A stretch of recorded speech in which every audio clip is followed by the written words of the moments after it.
table. Come up with maybe one business idea, and I'll come around and see what you got. All right. So there's 3 or 4 pages. I think I've got them here listed.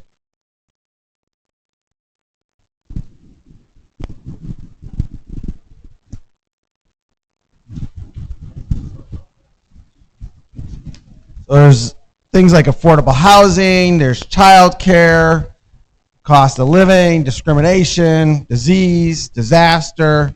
That's just the first page. So instead of going over all these, I gave you the list. See if you got some business that can solve some of these. And not necessarily do they have to be nonprofit or NGOs. They could be for profit. Maybe there's something people are missing. Maybe there's some idea you had that would help fix that. So don't limit it to just nonprofits because they're community problems, right? So take about 5-10 minutes, and then I'll go around and see what business ideas you have for that one. And then we'll talk about how do you assess the ideas, at least initially, to decide what might be viable and what might, maybe you don't have everything you need at this point, all right? So take about 5 minutes.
Hello, good morning, dear students.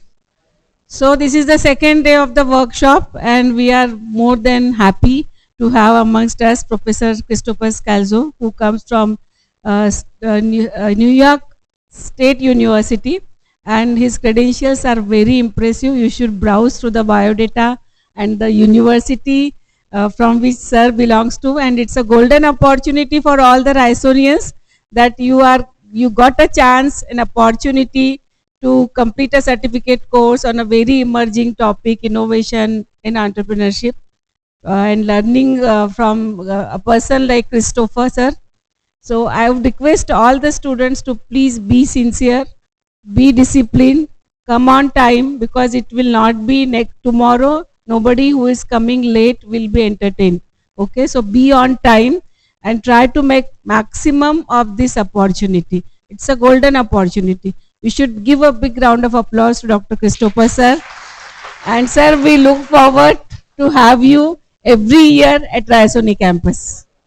And these are all engineering minds, sir. They are very creative. They will come up with very good ideas, I am very sure. So challenge yourself, challenge your potential and your creative mind. And we are expecting many good ideas which can be finally turned into business plan. And the best ideas will get seed money from our chairman, sir. That's my promise to you. Okay? Thank you so much. Yeah, your idea too, sir. For that you will have to shift to Jalgaon. And I am happy to share that sir is liking the culture which our institute is having, that we don't eat canteen food, we bring our own tiffins, we share tiffins with friends, and we care for each other, and all of us, we take home cooked food. That is very important. And vegetarian food, sir is liking vegetarian food. Jalgaon की canteen की चाय सब sir को बहुत पसंद आ रहा है. And it's an open offer to you also. It's don't keep any reservations. You can openly interact with with sir even beyond classroom timing. अगर आपको किसी को लगता है कि if you want to take sir around the city to the local market or some good things that he could carry those memories from our city, it's an open offer. If you need institute vehicle, that can also be made available. So please try to interact maximum with sir. Okay, thank you. So up till now, sir has been to Padmalaya with students group, and sir has been to even Manudevi temple. Okay, so many places have been covered. So yeah, Gandhi Research Foundation also has been done.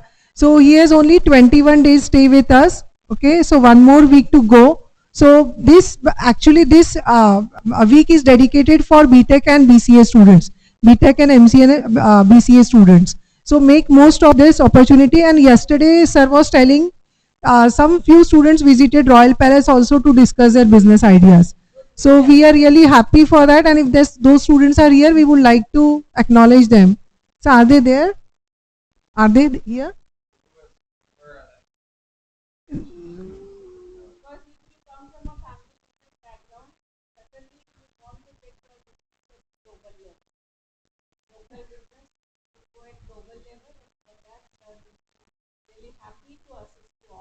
Yeah, and if your parents want to meet him, we are open. Sir is open for everything, and we are also open.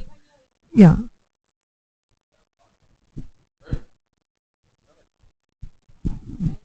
No problem. Thank you. All right. Anybody got some ideas? I've got two already.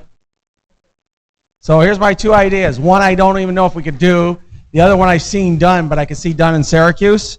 So a lot of our cities have homeless. And I'm thinking, what if we created a bunch of small apartment buildings? We're talking about small flats where people could stay. It would give them an address, allow them to get back on their feet, and allow them to maybe get employed. But the second one's my more interesting one. So we see heavy rains. What if I could direct those heavy rains out of the city and put them in lakes and streams and store them in cisterns, and now I can store it so I have water later on. I see this happen in California. And I'm like, why can't we take the water that's flowing in the middle of LA or in the middle of San Diego or San Francisco, transfer it into Lake Mead, and now I've got places to store water. Those are my two ideas. So let's see, the one for water solves like 3 or 4: waste management, water infrastructure, and water security. So there's an idea that uses 3 of the problems. So so think along those lines about what kind of businesses that could solve some of this, even if it's far fetched. Even if you think, yeah, I'm dreaming, that's a dream. This is a dream thing, but surprisingly enough, somebody may work on that one day. And what would it take to do that? What do we need infrastructure to do that? Doesn't mean it can't be done. Just we have to rally the resources to do that. The question is, at what point do we decide we want to direct that water to places we could use it? Can we filter it? Things like that. So we've got Lake Mead, for example, is running low on water. At what point does California run out of water because it doesn't have fresh water? Okay, things like that. Also to remember too, fresh water is very important for all of us, and yet it's the least amount of water on the planet. So anytime we're wasting that or polluting it, we lose a precious resource we all need to survive. And so I was thinking, what happens to that? And I guarantee, if you watch the news, you'll see probably, I'm thinking March or April, all of a sudden you'll start to see huge rainstorms in California. Landslides will happen, but they need to direct that water somewhere, or it just basically runs off and just goes wherever it wants to go. But I'm thinking, what if we could redirect that? Or what if we could redirect water in a hurricane, because it's fresh water, direct that to somewhere we could use it, put it in a cistern or something like that. So that's kind of my ideas. All right. What else has anybody got? Please. So, sir, are you aware of the weather forecast? So, in India, basically, it's not related to weather forecast, but it's somewhat related. In India, in the cities like Bangalore, Pune, there are the traffic jams like for 8 hours, 6 hours straight. So so we can create a system while upgrading the cameras. Every traffic lights in the major cities, of course, have a traffic camera, speed camera or something.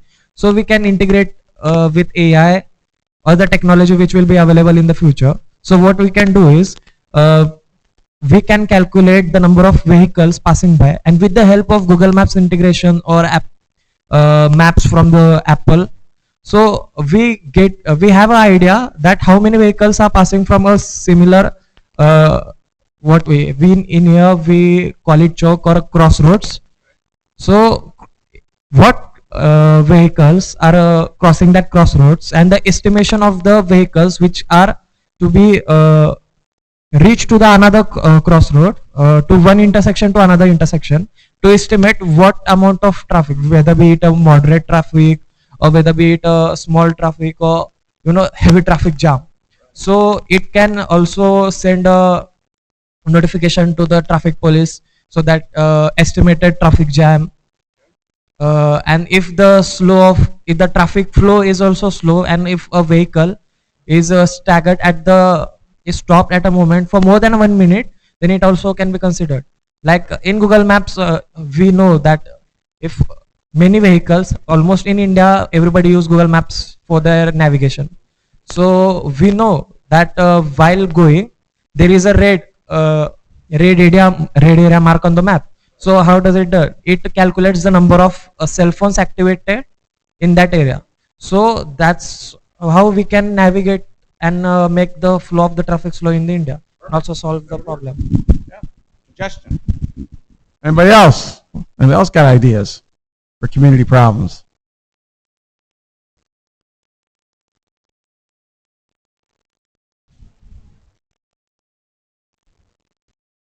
Nobody else? What else do we have for community problems? What else are you going to solve?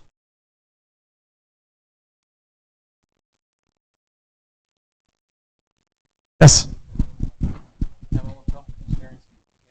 Yeah, my idea is for elderly community particularly. I want to make a device or a wearable sensor, or device which can protect fall in elderly people. Like fall is caused by severe injuries as well, and it's a very serious problem for elderly people in India as well. We have researched, like in China, there is a bag which can have some airbags.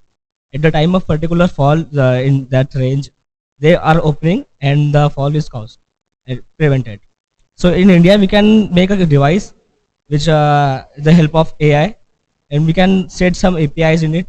Like we have some ranges like 0.1 to 0. Maybe something that ranges. If the range is happened in that device, monitored in device, they can prevent or detect the fall, and they can report to the nearest ambulance or hospitals to prevent some specialties or formalities to features to. Good idea. I like that. Anybody else got anything? Yes. There.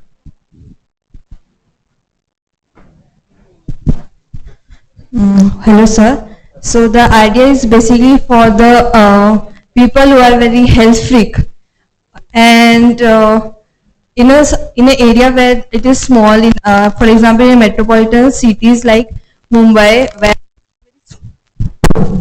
sorry, where there is a very small space and they do not have so much to grow their homely kitchen gardens small, so we can sell microgreen seeds or other seeds which do not need so much soil. With if we can replace the soil with another like a compost or different thing, we can it will be kind of a hamper or small set which can give it to a person. They can grow in their in the home with no balconies and a small space, and when it is grown then cut and eat them.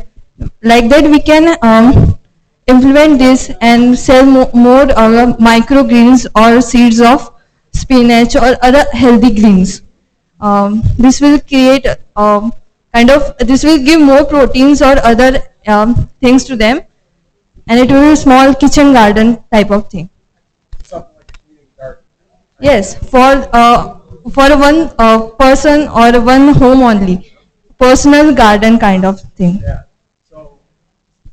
It turns out in the United States, by the way, in a number of cities, Chicago and Minnesota and stuff like that, that's exactly what is happening. They're putting community gardens together. Everybody who lives in that block helps take care of it, and now they have fresh vegetables all year round for everybody, but everybody tends the garden, which is a great idea. They've also had apartment complexes do the same thing on the roof of the apartments.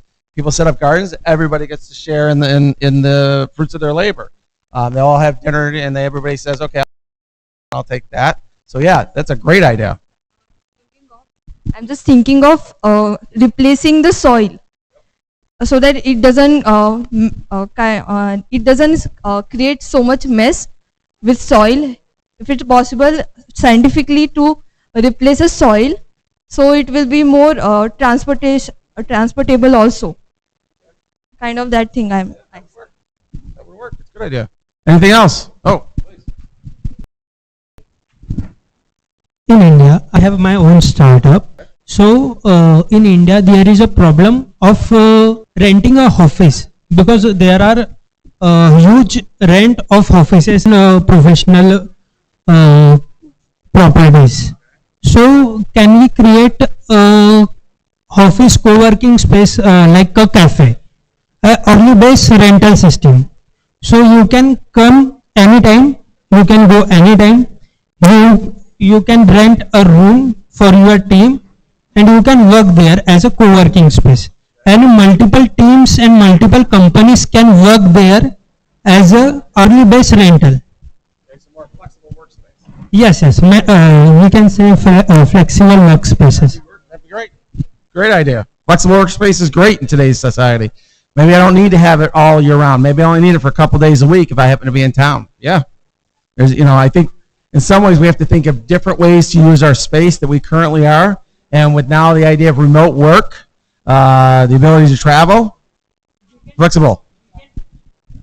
We can create meeting spaces like this, like credential meetings, and out of the office we can stay there and let's take a meeting.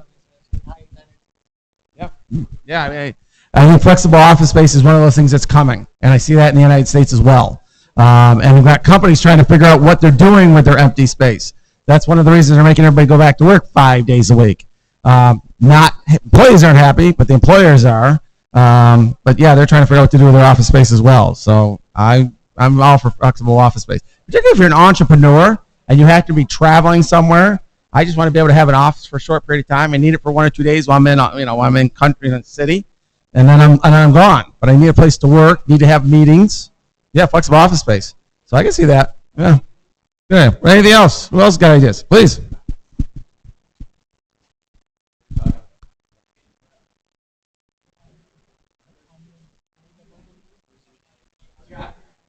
Sir, my idea is all about a blood donation app, in which there will be two options for one for healthcare workers and another for blood donors. So, in case of an emergency, healthcare workers can order blood from the app directly, which will be delivered instantly to the wherever it is required, to that location. And there will be second option for donors, in which only donors can register and see what blood donation, which blood donation drives are nearest and going on in their area. So they will be notified about that, so they can go there and donate blood and get rewarded by that app. So it will encourage people to donate more blood and help the healthcare workers who require blood in emergency. So one of the things we have in the United States is something called Red Cross, and Red Cross is usually an international organization. But one aspect of the Red Cross is they do blood donations, and they will all of a sudden put calls out saying we need plasma, we need these types of blood types, and it's more usually what happens is somebody like me who has O positive, I'm good. They have tons of O positive. What they're looking for is things like AB negative, AB positive, rare blood types, because if you go into surgery and you need blood, they need blood like then. And what happens is we have gotten to the point where they will call the Red Cross, who stores the blood, and yeah. So this idea is I don't get the blood's not stored in the hospital. Blood is stored off-site, and when they need it, they just call and say, "I've got a surgery today, and I need 2 or 3 pints of AB negative," and they'll ship it to the hospital that morning. And Red Cross runs all over the United States, and so they're working a lot with the hospitals, particularly if somebody comes in with an accident. And now, somebody's bleeding, I need blood right then and there. So the hospital stores some, but if they need more, they call the Red Cross and say, what do you have on storage? Red Cross is constantly doing blood drives. And so they'll come to our campus. I've gone to their place, which is not too far from my house. My wife and I have both donated blood. Lately, what they've had me do is donate plasma, which is not giving you blood, but maybe you just need plasma to help your blood kind of replicate. So yeah, that's the more I think you can do that. Oh really? Okay, so they're here, they're working. So need to expand that. That'll work. Anybody else? What you got? So, sir, for the past few years, I've been trying to achieve my fitness goal, which I'm clearly at. So, my problem statement regarding health and fitness. So, a lot of times people miss their fitness goals or decide to do something. But in India, especially, there is people have a separate relationship or a fan base or a soft point in a heart if there is a buy one get one free culture or something complementary culture. So there is a system which is already exists, like a credit score or credit points which we get by spending.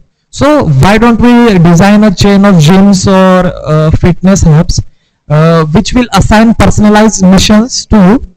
And people love completing missions, especially guys, because of all the fantasy world and yes. So after completing missions, we can give them some. First of all, we'll register and give you a card or a smart band, like we receive in the concerts and all. So we will load the credit points. Completing each mission, like lose 1 kg, you will get 5, let's say 5 or 10 credits. So we will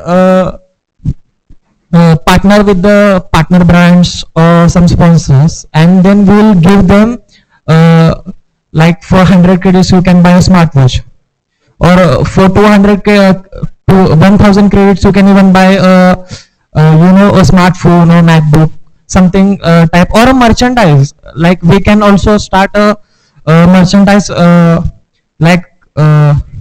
side, yeah. At the side of the gym, we can give you protein shakes or free protein shakes with the help of the credits that you earn through completing missions. something similar.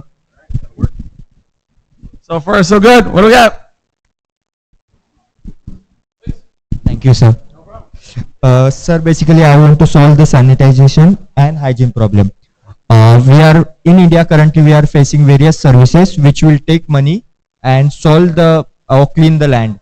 But in USA, there are various available services where we can give money and clean the area. We can develop any software tool which will connect to the workers as well as the people who want to clean or have that area managed well. Is the idea of cleaning the land as a way to reclaim the land? No, sir, no, sir. Actually, in various public places, like in trains in India, they are not hygienic well. So, government of India is not actively cleaning them or make them good in looking. So, I want to make it privatized version. That's the problem. So one of the things in the United States that we're having trouble with, but we were trying to reclaim land, is in the cities for abandoned houses, and so the city has to go through a lot of work to first get to own the property, because it could be lack of property taxes or nobody paid the property taxes. Once they do, they're trying to reclaim the land to either use it for another house or knock it down so they can use it for some other purpose. So we're trying in the United States, where you have open land, we have houses we're trying to reclaim. So similar but different problems, but along the same lines. And we need to do some of that too. We want to clean up some of the cities, make them more livable. We want people to live in the cities as well. I'm just so comfortable living in the suburbs that I don't want to live in the city. But there are a number of areas where we could definitely do some more work with that. And there's probably land we could do that with too. So yeah, that's good. Yeah. But I have seen that in USA or any other metro cities in India like Pune, Bengaluru, they are much more cleaner than the tier 3 city, like our city, Jalgaon. Anybody else? All right, let's talk about how do we assess some of the ideas. All right, so I just got some questions to figure out. All right, so when it comes to evaluating the ideas, again, these are just initial questions. Again, may or may not be able to do it right now. All right, so number one, is your idea a fad or a trend? If it's a fad, short-lived. Let me give you an example of a fad that burned itself out when I was growing up. The most idiotic idea, but the guy made millions of dollars. He created a product of granite stone and called it a pet rock, and people bought it. A fad. Over 1 year, made $1 million or whatever, stopped. People got tired of having a pet rock, and all it was is a piece of stone. But because he had a clever name and we kind of felt lonely, we turned out to be a really interesting product, but it didn't last. All right? So that would be a fad. When we're talking about trends, we're talking about some of the ideas you have that are long-term problems we're trying to fix. So a lot of the stuff you were suggesting could be things we could do. Some of it can't be done right now. Some of it might be able to be done. All right? Let's see, what else have we got? What's the potential risk and return? So take my water idea, for example. The return could be immense from a standpoint of returning water to be usable, but the risk is huge. What happens if we flood out another area of the country in order to put water in Lake Mead, for example? What if it gets so filled that it overflows its banks and now I'm destroying cities along Lake Mead? I had thought about that when I did it. But those would be risks that would be unintended consequences, as they say.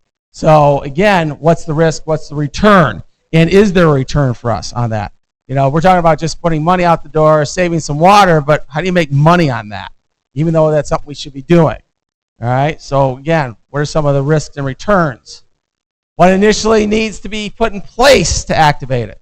That's a question I don't know. I like the idea, not sure what it would take. Some of the ideas you have are easy to implement or could be easy to implement with the right partners. I don't know, doing the water one, if that's something that would take a lot more work. That would take our Department of Waters. That would take people who have to dig pipes. You have to get permission, because as you're talking about people's land, and I have to direct it somewhere. So I'm not sure, how easy that would be for that one. So this idea of how to activate the idea would take a lot of work to activate it. Plus, I'd have to work with the government to do it. It's not something I could just do on my own. It would take government resources to do that. All right? So, again, do you have the skills, experience, capabilities, background I don't understand water. I mean, I understand it from a plumbing standpoint, but to actually move water at that kind of rate to a lake, I don't have the background. I need some civil engineers to do that. And I don't know too many civil engineers, but that was what you'd have to have. I'd need some people who understand large machinery, because I don't operate cranes and digging machines. I don't have any of that. So it would take more capabilities than I have. I'd have to find people willing to work with me on this. All right? So those are the first 4 questions. In addition, let's talk about marketplace. All right? Who would be my potential customers, and where are they, and how many? For us, it would be the major cities where we're getting floods. Florida and California would be the 2 major cities right now. They would be my customers. I'm pretty sure if the rain started falling, which we will start probably in, I'm thinking March, April, they will start to get inundated with rain. Also, Oregon and Washington State. So all along the west coast, and then Florida, Georgia would end up with some of this, more or less Florida when the hurricane starts. So for Florida, it's October, anywhere between September to December, somewhere in that area. We get heavy hurricanes there, but the west coast starts getting inundated in the spring. So we'd have to figure out, those would be the areas. Potential customers for purchase, that would have to be the government. The government would have to purchase this idea because they're the ones who have to implement it. All right. Similar unique products, we have some of this because we have inside the cities, in most of our cities, we have sewer systems. But a lot of those sewer systems can get overwhelmed when you're being dumped on with 10 inches of snow, 10 inches of rain in 24 hours.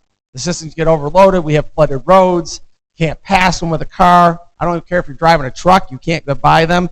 Essentially, your car stalls in the middle of the water.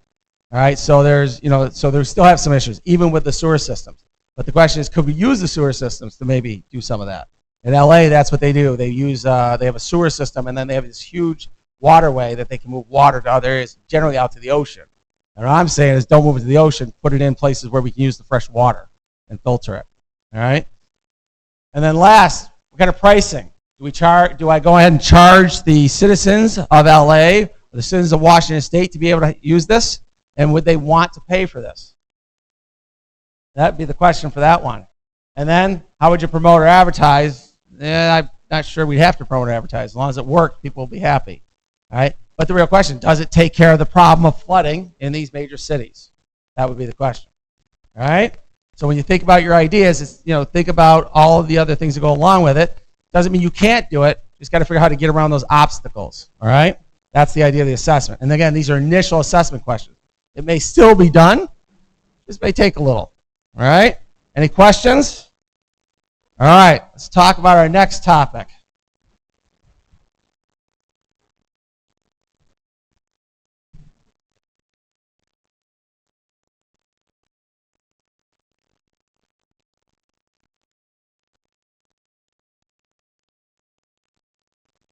All right, so, there we go. All right, so we're going to talk about innovation and creativity. And there is a difference between the two. They support each other, but there's a difference between being innovative and being creative. I'm probably more on the innovative side than I am on the creative side. My wife is more creative than innovative, all right? But there's a difference. So let's talk about what's the difference. All right, so we're going to talk about, first of all, innovation versus creativity. Then we're going to talk about ways to be more innovative. Some of them are practical, some of them you have to work on, all right? And then I'm going to make you do the whodunit exercise. I'm going to make you watch a video, see if you can notice the changes, and I'll explain why I'm making you do this, all right? And then we'll talk about Lindt chocolate, see if you can invent a new sweet or a new chocolate that can be sold not just here, but it can be sold in the United States, or maybe it's just here, or maybe you got something to do in China, all right? And then we'll do what we call the imperfections exercise, where you'll see if you can make improvements to something. And then last, I'm going to show you 4 images, and your job is to recommend a product or service that would work in one of the images. Okay, so that's where we're going. All right, so let's talk about innovation versus creativity. So innovation, we consider to be new ideas. All right, so innovation is considered to be new ideas. You're innovating something that's not been done before. And in your generation, there are people that are always constantly thinking about new ideas. So I'll give you an example. The gentleman I told you the story yesterday about creating the Lay's potato chips, He works at a place called the Eureka Ranch. Companies will approach the Eureka Ranch and say, we're thinking about this. Do you have any products or services to take care of it? And that's their job. Their whole job is to invent products that have never been seen, solve problems that have never been done, and some of them are good, and some of them are things I'm hoping we never implement. So keep in mind, their job is to always come up with new products, and they're working with businesses all the time. All right? Could be new ways of looking at things, or new methods or products that have value to customers, businesses, or individuals. So that's innovation. All right? We're also taking any idea that you have, ideas that we're talking about here, and turning them into something that's valuable and relevant to the person you're aiming the product or service at. If it's valuable and relevant to them, they will continue to buy from you. If it's irrelevant, they aren't going to bother with it. All right? So it's got to be relevant and valuable. In addition, all right, creativity, on the other hand, all right, is where you're actively involved, not necessarily in innovation, but you're thinking about new ideas, or you're thinking about new ways to improve something. All right, we're talking about applying your imagination. So imagine things like, you know, at one point we were talking about could you imagine trying to think about how do I move people from one side of the state to the other, from California to New York, and I want to do it without them having to drive or fly. That's imagination. An idea that's so preposterous that we don't ever know if we're going to do it. In some ways, going to Mars is really about creativity, because there are questions we don't have answers to.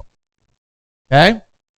We're also talking about getting to apply your imagination. Imagine the people that work at Disney World. They're constantly involved in, how do I take a movie and turn it into a ride that people go, oh, this is a great ride. Right? They call them Imagineers. That's their job, to imagine this kind of stuff, to create something that's not been created. Take a cartoon and turn it into something that's live and in person, something you get to experience. Right? We're also talking about, you know, again, a lot of what we were starting to do, those ideas, questions, experiments, but alternatives. What are the alternatives to what's being done? Just because it's being done one way doesn't mean it can't be done another way. And the second way could be better. Okay? So don't think, if you start questioning things, good. Question things. It's a good thing. All right? But again, have you got a way to turn your peers' ideas or your into some type of final product or process? So here we're talking about maybe to see the world in a new way. You know, when you talk about this idea of using blood, is there a new way to handle blood distribution for hospitals and doctors and oncology offices? There may be a new way out there. I just don't think in those terms, but I'll bet you there's a new way to do it. And again, can we do it with such a way that we're not wasting the blood we have, and it becomes something the hospitals go, yep, we're glad we're doing this. And, you know, is it the Red Cross? Is it a local company that takes over that responsibility? So yeah, new ways to look at things. A lot of the ideas you're coming are new ways to think about things. All right. We also want to think about, have you got hidden patterns in things you didn't think about? So you're looking at things. You see things, and you go, that seems weird. Now that means you're looking at something going, it's weird, but you have an idea to fix that. All right. You're also talking about, can you make connections between seemingly distant things? So that's me doing the water thing, going, well, let's see, water scarcity, water, you know, we need fresh water, and I've got a problem with water distribution. Connecting three things. All right. Also, creativity could be generating new ideas, something that has never been thought of before. So for me, the things that I've looked at are things like the gentleman who's 3D printing houses with cement. 10 years ago, that was never thought of. And today, Arizona, New Mexico, places where it's hot, he's 3D printing houses like it's nobody's business. Shows up, and by the way, the house, less than a day, maybe 2 days. He's got a whole house printed for it. So imagine you need a new house.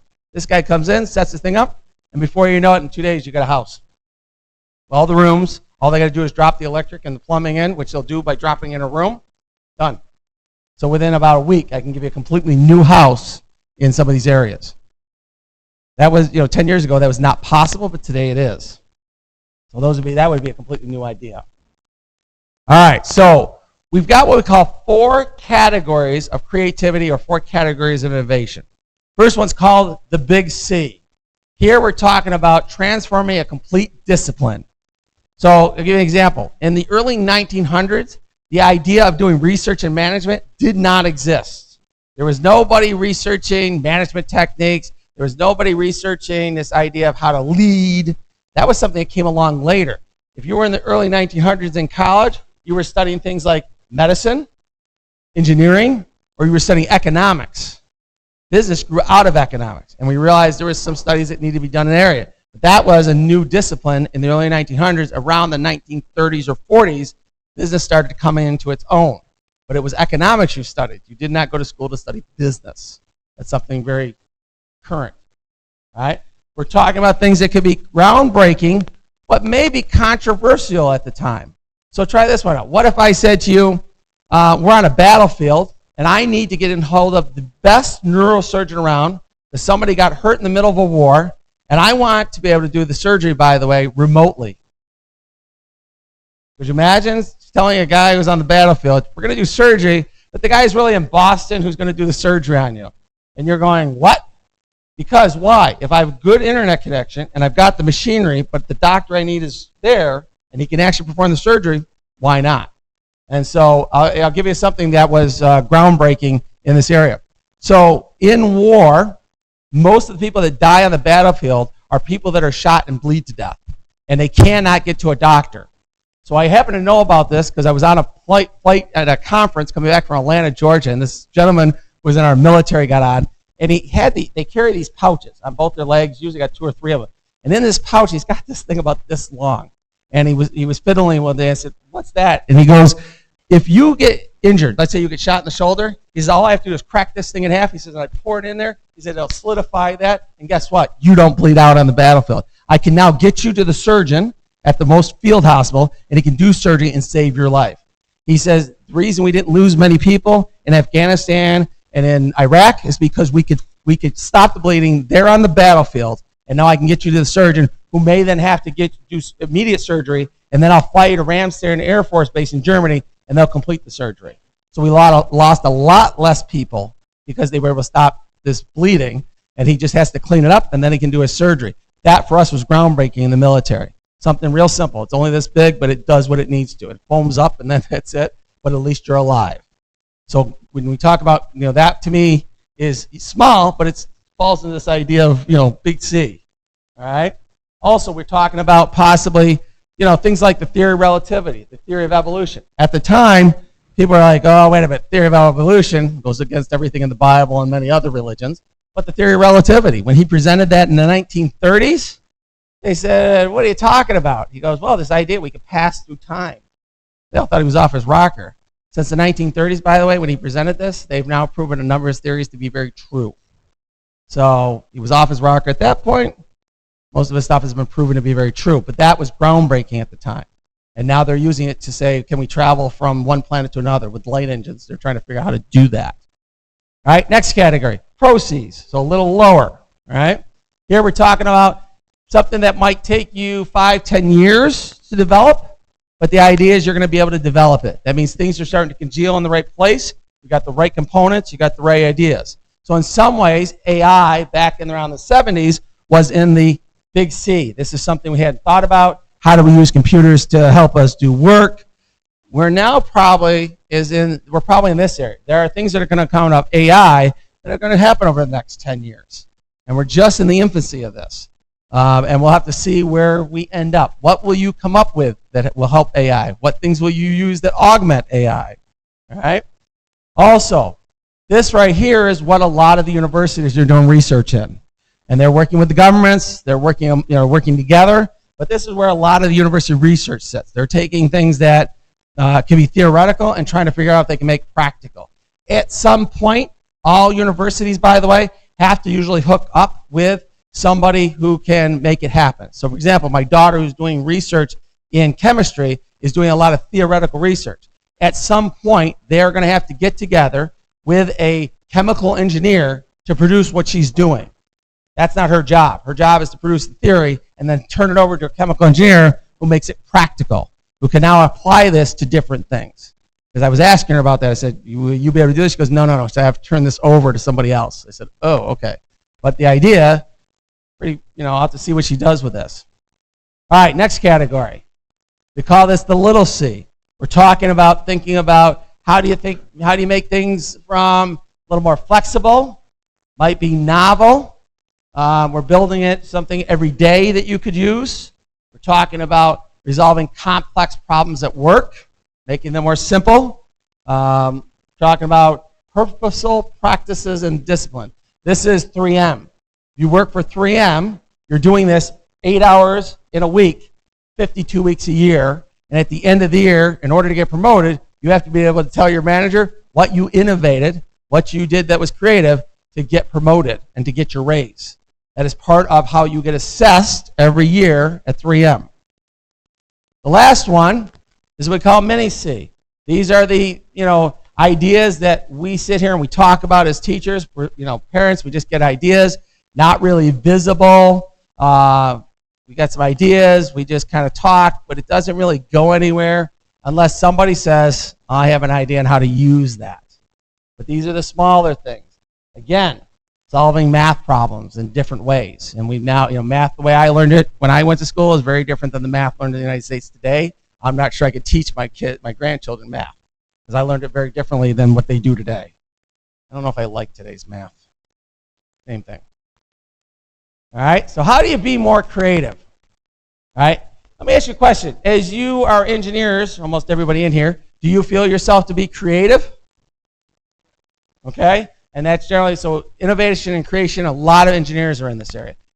But you need to also develop some of this to get some of their crazier ideas, so keep that in mind. So, again, be open to growth. Being in here is one of the ways you open yourself to growth. Being here, interacting with somebody who is not from India, who comes with ideas that are totally maybe out in left field, all right, is opening yourself to growth. Some of the things we may agree with, some we may not, all right? So, also, the growth mindset, moving from what we call fixed to growth mindset is another way in which to do that. In addition, be open to new ideas. Talk about new ideas. What have you got that can fix new ideas?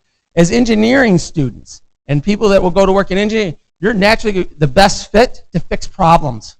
And even if the problem you look at go, oh, that's really big, talk to other people. You may find out they've got a solution you didn't even know about. And if you take your idea and put it with theirs, we can solve something. A lot of what you're going to do as you get through, you start working in the industry or you start working in your own business is about the connections you make. The connections are going to be the big part. How do I know? What do I know and what don't I know? And what I don't know, I need to hook up with somebody who does know. Because that's how problems get solved. Most of the major problems that are solved in the world today are done in teams. So teamwork becomes very, very important in what people do today. So if you look at Microsoft, you look at 3M, you look at all of the companies, these large companies, almost all of them work in teams to solve problems. None of them really do it on their own. But somebody will come up with an idea, and then they're asking, okay, so what else do I need to make this happen? And I'll give you an example. So back when I was doing my master's degree, I met this nice lady who worked at Bausch & Lomb. They work on glasses and contact lenses. And we were in a class, and we got into this discussion about how problems are solved. And this lady in Bausch & Lomb goes, oh no, says when we decide we got a new product, let's say R&D has said, we have this new lens we want to sell. Well, they just don't show up. It turns out they call a meeting, and they'll have a guy from finance show up, or a lady from finance, somebody show up from marketing, somebody shows up from production operations, there's somebody from the C-suite that shows up, and the R&D guy shows up. And they sit in this table, and they have this conversation. And it goes something like this. The R&D guy says, I have these new lenses we think we can sell. Good. They'll go to the guy who is in production and go, can you build these? Well, yeah, we think you can build them. Next question, what's it going to cost us to build these? Well, it might cost us $6 or $7, okay? Then they go to marketing and they go, can you sell these? All right, if you can sell these, how much can we sell these for? And they have to give their estimate. Then they go to the accountant and say, can you account for this? What's the profit on this? And then they have to get the executive to say, yeah, we think we can do this.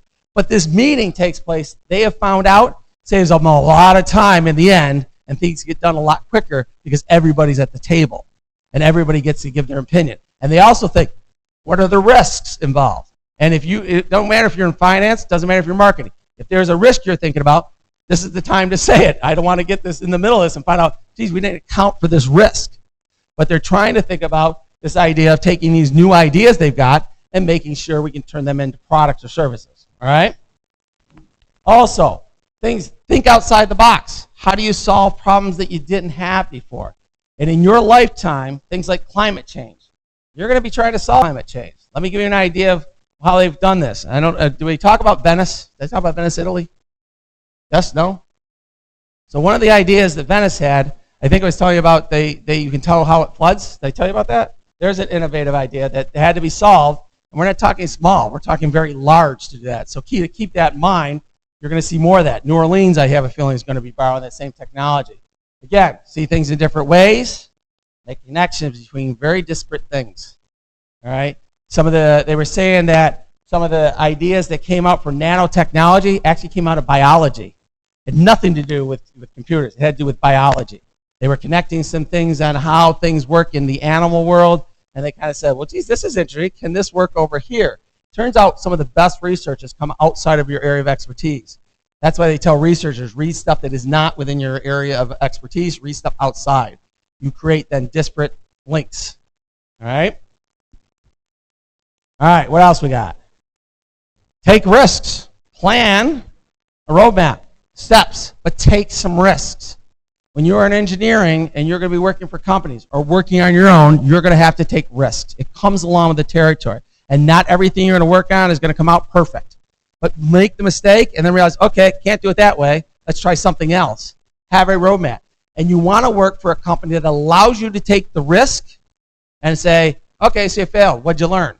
Okay, good. Don't do that again. Let's do something else. And so some of the best companies allow the risk to be taken because that's how you fundamentally develop new products and services.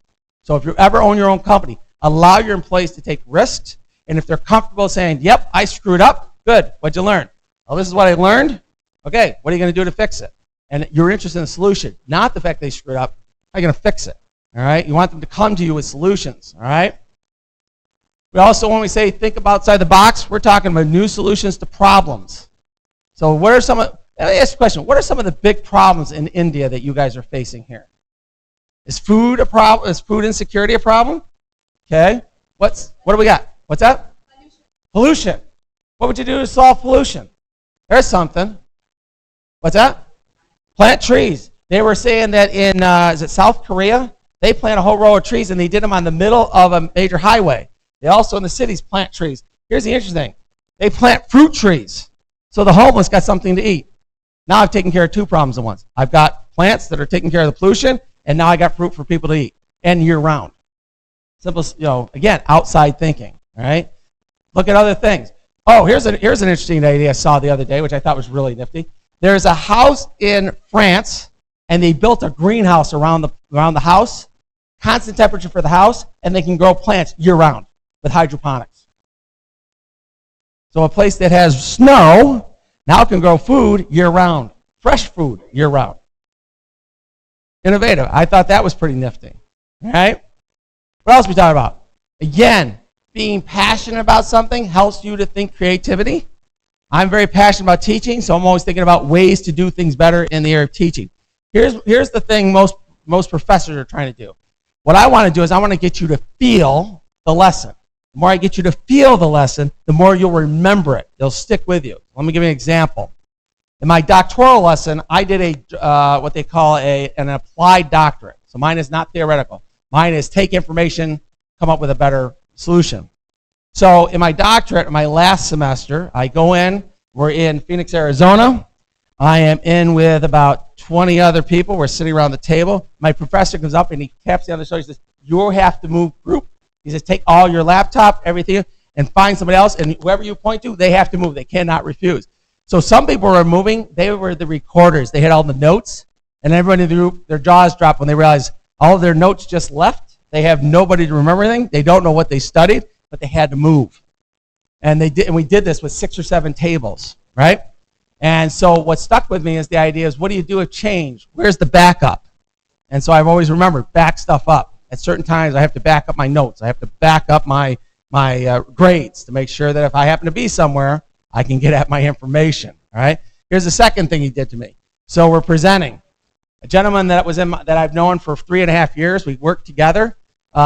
where he's presenting, and I'm presenting with him. Professor comes up and taps on the shoulder, "You're sick, you can't present." And he doesn't know this because he's standing like this, and I'm behind him. He has no idea that I've left the room. And he turns around and he says, "And Scalzo was going to present," and I was gone. And all I heard him say in the other room, he goes, "Just like Scalzo, never there when you need him." But the point is, he continued on as if the presentation he had prepared. But here's what caught my attention, was the professor walking out into the room with me, and he said to me, "How do you feel about this?" And I go, "I hate this." He says, "Good, keep that feeling." I said, "I don't like this." I said, "I prepared to present. I was supposed to be supporting my colleague, and I cannot do that." He says, "Good, don't ever forget it." He says, "That's what followership is about.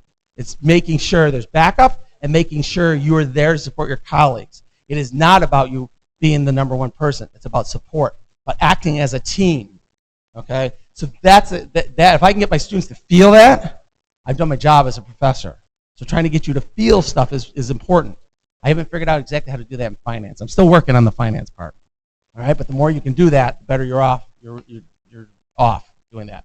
Let's see, what else? You're willing to experiment. Try different things. One thing about engineering students and people that are in the science area, you will be always experimenting things. You'll be tinkering with things. You'll be trying to fix things. Maybe it's only minor stuff, and other times you'll have these huge breakthroughs. Tinker, play, do stuff, develop things. All right? The more you do that, the more you'll be fixing problems that you may not even know existed, but you may be fixing it for a group of people you didn't even know wanted the problem. All right? So there's an older gentleman that I know, and he had a problem. We wanted a better way to hold stuff on his bike. So one day he sat around, he tinkered, he was creating something. He now has a patent. He's now selling it to a wholesaler who's now going to sell the product. He was just tinkering with stuff. So again, not huge, but for the people that have bikes, going to be a solution for them. All right? And also, don't be afraid to fail. Failure is just an option for you to learn from, to move on. All right? You fail, pick yourself up, brush yourself off, continue on. All right? Also, freestyle writing, connecting things that have nothing to do with it. All right? I'm not a big one for writing. I tend to focus my writing.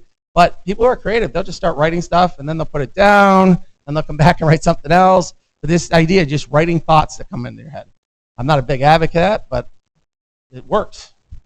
Also, right brain activities. So I'm very left brain oriented. I'm very logical, very mathematics. All through my life I've been there. I really should go out and say, geez, I should do some drawing. But the quickest drawing I get is a bunch of mountains. That's about all you get from me, landscapes. I've always wanted to draw people. I can't seem to register, but I think at some point I'd like to do that. I'd like to develop that other side of my brain at some point. My wife is in this area. 4 languages, studying a 5th language. She went back to improving her French. She is definitely on the right side of the brain more than I am. All right, but again, singing, reading, any of those kind of things to develop the other side. And for the men in the room, realize women move back and forth between their hemispheres much faster than the men. And so if they tell you they are having intuitions about something, trust their intuition. They may not be able to tell you why they're feeling something, but they probably have got some idea of what's going on. So I trust my wife when she tells me stuff. May not agree with her, but I trust her. All right? And also, surround yourself with creative people. People that paint, people that draw, people that do creative stuff. Hang out with them. You might never know what ideas they might have. And it may sound outlandish at the time, but you're like, geez, I never thought maybe that would work. Nothing wrong with questioning that, but hang out with some people like that. All right, so here's what we're going to do. Flip the page to this one where it says who done it. You'll see it's got 21 boxes on it. Okay? 21 boxes on this. I am going to show you a video, and I want you to identify what's changed in the video. And you can sit and talk amongst yourself if you want to try to identify this, all right? And I'll have some questions afterwards. This is about observation. Let me give you an example of what I'm talking about. Every once in a while, I get ideas from movies or shows. So back when I was growing up, there used to be a show about the CIA. And the story that I was watching that caught my attention was a gentleman who was on trial because he shot an unarmed man. Walked in the house and shot him. And he walks into court. He's got a sling on his arm because he got shot. And he kept telling people, he says, I know this guy had a gun. And he's talking to his sister. And his sister goes, how do you know this guy had a gun? He says, I know. He says, because I've been trained to see stuff you don't see. He goes, no, you can't do it. So they're standing. His back is to the street. And he tells his sister, he says, let me demonstrate what I'm talking about. And he looks at his sister, he says, see the gentleman that's over on the right-hand side? He says, kidder to me. He's going to drop his briefcase, and all his stuff's going to blow all over this thing. And his sister does one of these things. She looks around, and sure enough, the guy drops his briefcase. All his papers go all over the street. And she just kind of shook her head and said, okay. He says, there's a gentleman on the left-hand side, the corner closest to us. He says, he's got a hot dog stand. He says, he's going to drop the hot dog out of the bun. He's onto the street. And then you see the sister goes like this. And sure enough, the guy dropped the hot dog. And she goes, how do you know? She goes, part of our training is to know stuff that you don't notice. That's our job. Our job is to do stuff that we don't normally notice. All right? So if you talk to people that are in things like crime scene investigation, that's the same thing they're taught. The littlest thing may turn a case that you didn't think anything of because it's got the DNA you need or it's got the blood you didn't know. And so this whole idea of small things can trigger something different. So this is about noticing, okay, things you didn't see. I'll show you the video, all right? And then we'll decide if you need to see it a second time, all right? See what happens. But I'm going to show you the video. I don't know if I have the sound, but I'm going to show you the video. You don't need the sound, but you do need. I will tell you up front, this is a murder scene, okay? So what you're going to do is you're going to watch the investigator, see what you come up with. So there are 21 differences in this video. See how many you can come up with, all right?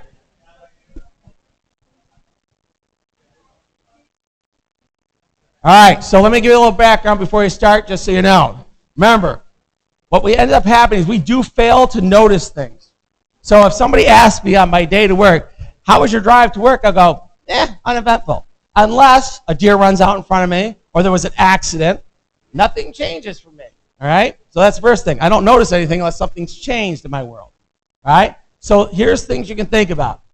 Be intensely curious. What I love about my grandson, he's curious about everything. He wants to notice everything. He wants to be involved in everything. He wants you to pick him up so he can see the world at its large. I would love to see what he's doing at daycare right now because I'm pretty sure he's investigating everything he can. All right? But be curious. Wonder about things. All right? Also, what happens if we can do this by table. Let's see who notices. You got 3 or 4 people. What do they notice that you don't notice? Okay? Also, one of the questions I'll ask you, if I told you what was coming, would you still notice it? So can you anticipate things? All right? And do you know what continuity errors? What this whole video is what we call continuity errors. Things that are not continuous, things that do not repeat. All right? So when I show you the video, look for the continuity errors. Those errors where something's changed in the middle.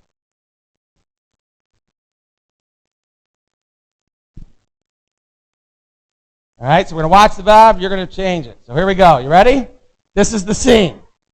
All right? Here we go. I wish I could make the voice loud.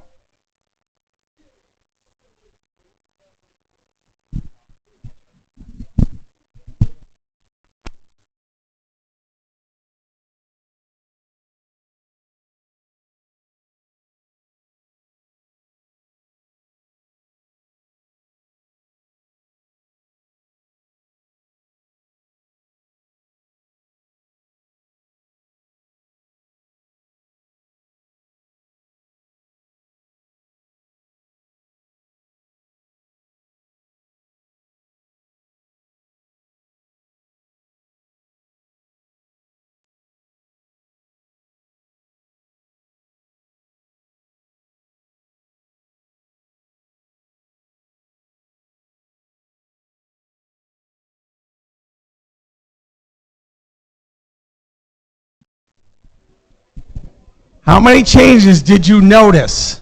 If you want to turn the lights down, you turn the lights down. How many changes did you notice? Okay? 7 of them, okay? But remember, there's 21 of them. Did you catch all 21? I hear you. Here's my question. Do you want to see the video again? Play it for you again. See what else you can notice. Oh, wait a minute. Look back. Do it this way. All right, here we go. Watch again.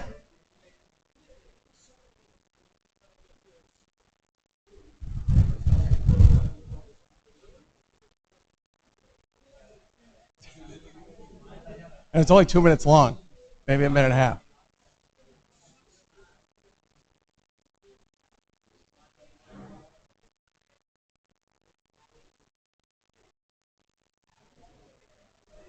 These one change. Thing he's holding. Picture in the background changed. Does anybody notice the biggest change, by the way? Body's different. Uh-huh. Yep. Oh. What do you think? Did you identify more? You want to see it a third time? Third. Do we got to vote for a third time? What's that? Oh, no, I know it's not audible. More about what do you see than it is about the changes. He's just walking through a murder scene trying to figure out who did it. It's more about what do you see, what do you observe. All right? So how many did you come up with? 3. Anybody get more than 3? You had, how many did you get? 12. They got 12 together. 12. So they got about 12. Still didn't get all 21. Do you want to see the actual changes?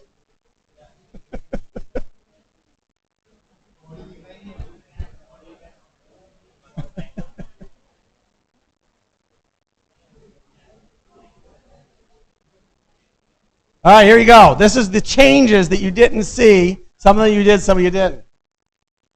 So this is off camera. Watch what happens.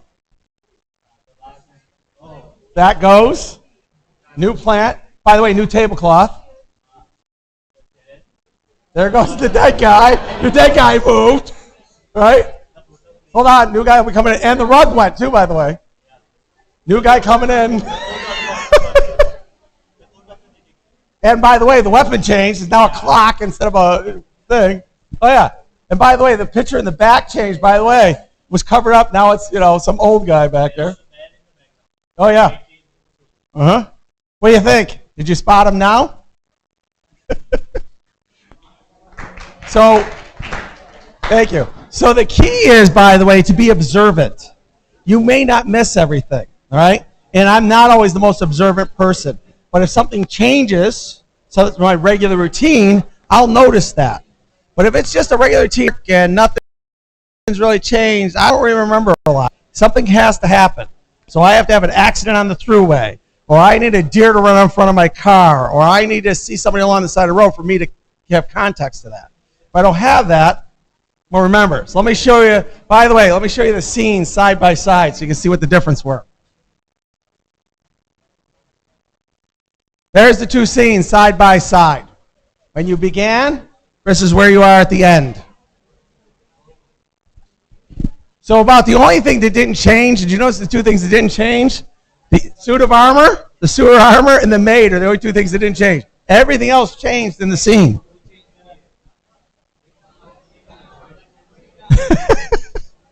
I like this exercise. I wish I could make it bigger so you guys can really see it. I can't blow it up too much. But almost everything changed except for the maid and the suit of armor were the only two things that didn't change. Everything else is different. Oh, actually, the detective didn't change either. He didn't change. He was the only thing that didn't change either. 3 things.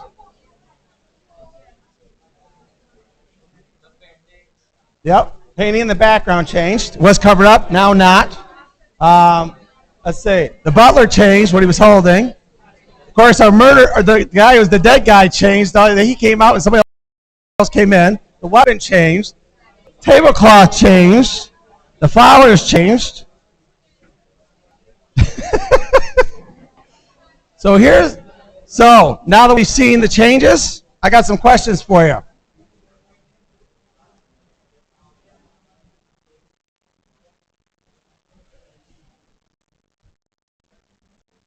So here's some things I want to know. So here's the question. Why did you guys miss so many changes? Why'd you miss so many? What's that? Because of lack of concentration, or even a lack of information, right? I just showed you a scene, told you basically what it's about, but a lack of information or concentration. Okay, I'll buy into that. Anything else? What's that? Small, yep. Some of it could be the size of the video. Right, I'll be the first to admit this is not the large. It's large. It's big, but it may not be big enough for everybody in the back to see. So I apologize for that. Anything else? Yeah.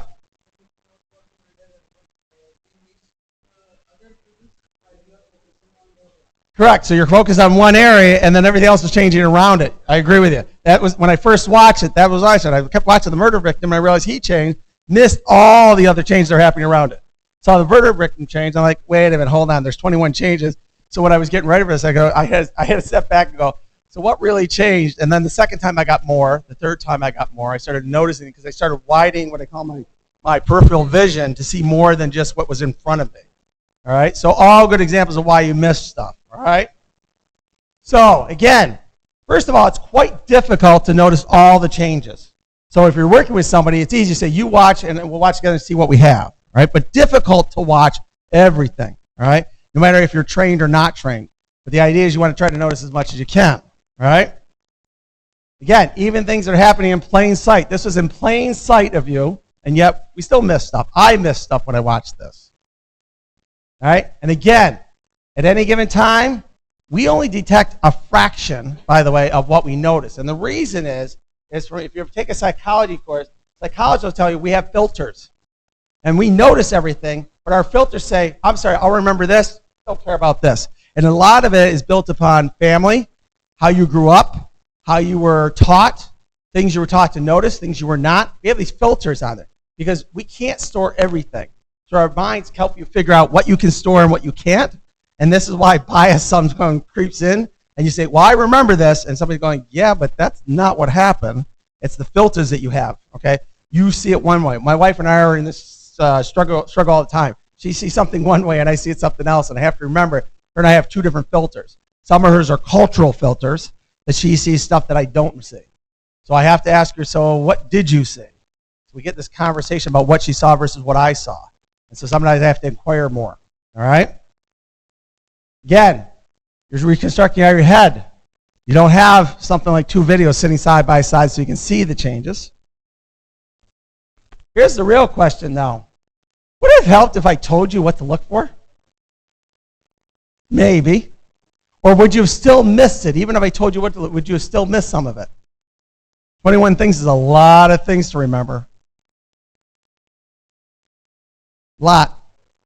All right? But it would help you maybe anticipate stuff. But the problem is I can't even tell you what I think is going to happen over the next 20, 30 years. Even with the stuff I shared with you between 2020 and 2040, may or may not come to pass. Maybe it'll be 2050 before it happens. When you ask about AI, I can't tell you what's going to happen with AI. I know things are going to change. But again, I'll go back and say, if somebody had told me in 1992, when the United States signed the internet into law here, and then we released it to the world, if somebody had told me that we would have things like I could call my wife from India at home, and we could talk, and oh, by the way, not just talk, but do video, I would have said, what world are you living in? If somebody had told me that we'd be able to pay bills online, that I'd be able to do banking online, I wouldn't have to go see the bank teller. No, I still like seeing the bank teller. But the fact that we can do this stuff is because people reimagine things. And I'll give you some examples of, they interviewed the gentleman who actually created the internet. And so they interviewed the guy who actually wrote the first email. And you know what he said about this? He said, I didn't set out to create email. He said, all I want to do was send a note to a friend with a file attachment. He says, I sat down and in 3 hours wrote a program that could do this. He says, I didn't intend to send out. He says, I just wanted to do something simple. You know, and so sometimes we got happy accidents that happen. And today we've got Outlook that does a lot of this. We've got Google allow you to do this. There's other programs that allow you to do this. But he didn't intentionally set out to write Outlook. Just want to do something simple. All right? So recognize anticipation sometimes is difficult. But if you're curious, you may notice stuff that you didn't notice before. Right? Read. Even if it's only the headlines. Keep in touch with what's going on. Watch, there's magazines called futurist magazines. They're always looking years out at stuff. May not come to pass, but the fact that they're thinking about it, never know. Maybe you got an idea. Maybe something all of a sudden occurs that you didn't know. Maybe your professors taught you something that now makes sense at the time didn't. Okay? What about What does integrity have to do with this? Well, integrity is crucial. I'm a big believer in integrity. I shared that with you before. But the idea is I have expectations and observe, but it prevents me from having bias. If I have integrity, I'm going to try to avoid bias and understand where somebody else is coming from. Okay? It is difficult. I'm human. But I want to try to make sure I understand the other person's viewpoint. What did they see I didn't see? All right? But that's how I maintain my integrity. All right? Again, don't want to try to corrupt the data, as they say. All right? Want to see it as is. Let's see, what else? So what does this have to do with innovation entrepreneurship? You want to be aware of the customer's needs and wants. Those ideas are going to help you solve problems. Customers will come to you if you work for companies or you own your own companies. If you listen to them, they will talk to you. They will tell you some stuff. 3M is very good about listening to their customers. And very often their customers will come and say something to them and they'll go, okay, I'll go back and ask. They don't know if they can solve it. So the sales guy will come back into the office and he'll go to the R&D people and go, my customer said this. Can we even do this?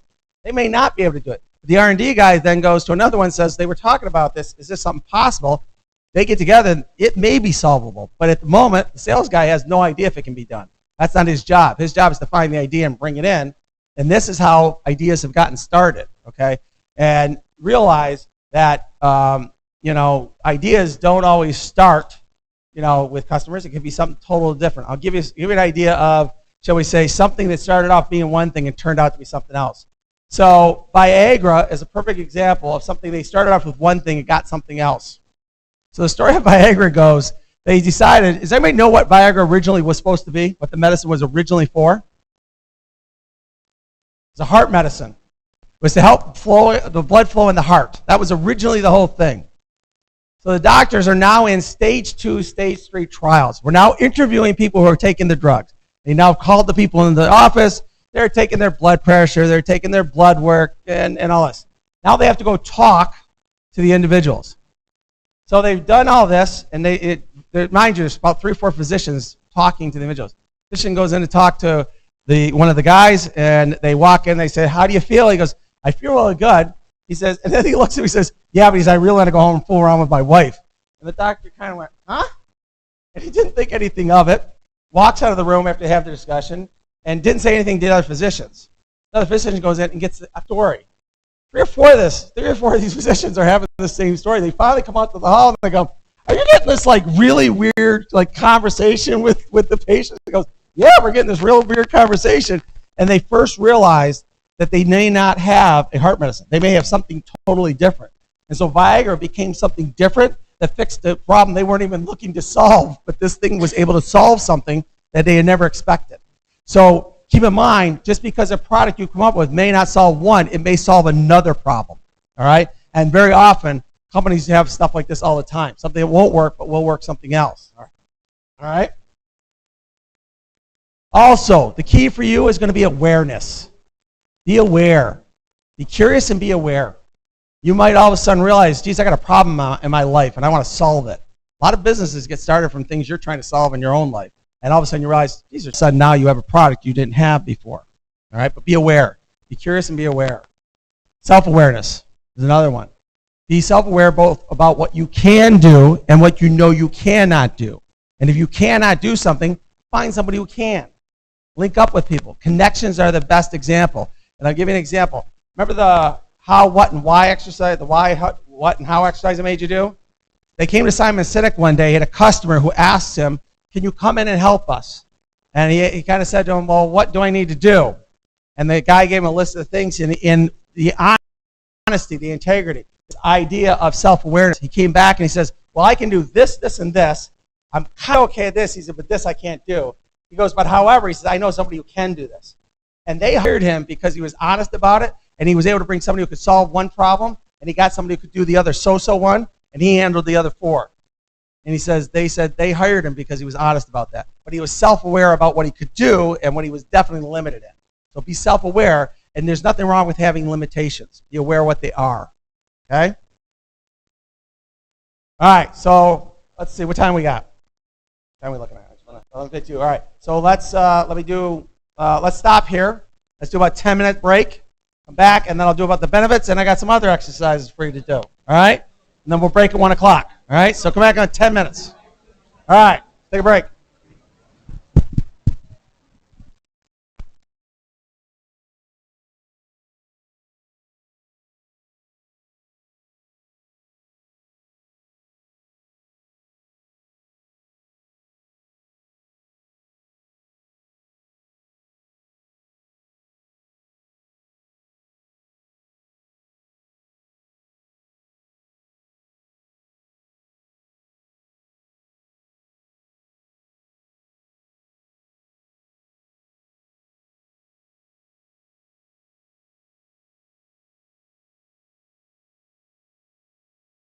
Benefits of innovation creativity. This is where new products and services get created.